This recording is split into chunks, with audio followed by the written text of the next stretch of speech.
राजा हो ए तारी के वैलेंटाइन डे हर कैंसिल हुई कहत रे काबर के सिंगल आदमी मन के टूरा टूरी मन के जनसंख्या हर ज्यादा हो जात है जोड़ा जोड़ी मन ले तई तारी के वैलेंटाइन डे ला एकदम कैंसिल करवाए के हमन पत्र लिखत हन ऊपर अधिकारी मन ला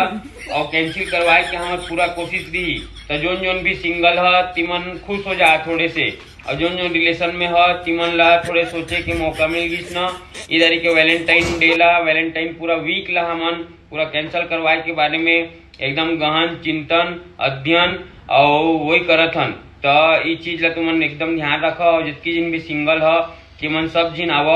एक ठी बढ़िया ग्रुप बनाबो और बढ़िया पढ़ाई लिखाई में हमन ध्यान देबो रे राजा हो कबर की दुनिया में हमारा कुछ काम नहीं है